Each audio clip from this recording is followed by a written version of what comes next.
ก็คิดว่าข้อยอาจจะเฮ็ดเวียกข้อยอาจจะเน้นเรื่องเวียกข้อยอาจจะบ่มีคำเว้าข้อยบ่มีคำตอบให้พวกเจ้าในประเทศไทยพวกเจ้าเกี่ยมเดิมหาดังนั้นคันเจ้าบ่ผู้นั้นผู้นี้มาบีบเฮาบ่ฮู้เด้ดังนั้นก็ว่าพวกเจ้าเว้าพวกเจ้าสัมภาษณ์บางคำบางคราวจุนั้นจุดตักเจเฮาก็ต้องอ่านออก ก็ซึ่งเราเฮ็ดเวียกบางเทื่อว่าเราบ่มีคารมแล้วเราจะพุกเรื่องเวียกจนจ้อยจนโทรมจน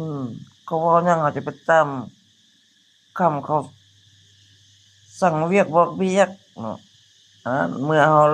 เว้าเราระดมอ้าวเขาเป็นตาฟังเขาเป็นตาให้พักเวียกเขาก็ให้พักเท่านั้นแต่เขายังบ่ตัดเงินเด้คือวันที่27เนาะเขาพักวันของเราเด้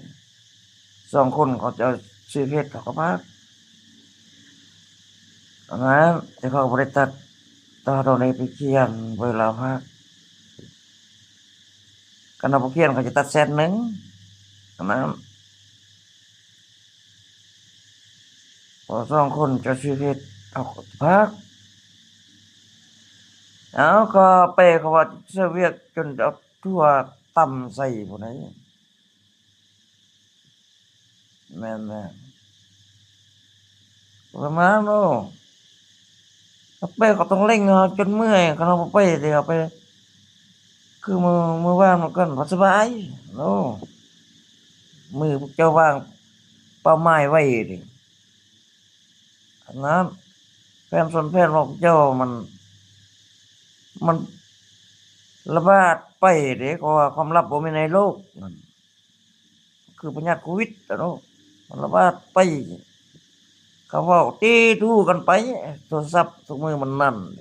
มันบ่คือแตะกี้มันมีแต่ผู้นี้เนาะยังบ่มีลูกใส่แต่แม่เนี่ย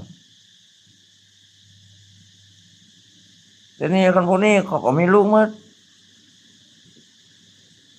ตั้งในอยู่บ้านก็ยังใช้พวกนี้เขาอยากเปลืองเงินเด้ก็บ่ถ้าซื้อแม่ก็ได้ซะแต่ลูกมันตั้งรหัสย้ายจนหมดอยู่ให้อยู่ส่วนเมี่ยงมีหมดก็จึงซื้ออันแฟงเลเซอร์ซากแบตขายให้คนจีนได้ขายเครื่องบ่ได้คนจีนคนเวียดซากพวกนี้อยู่ให้อยู่ส่วนได้หมดเข้าโทรศัพท์บ่ท่าเติมเงินบ่ได้เสียเงินบ่ได้จก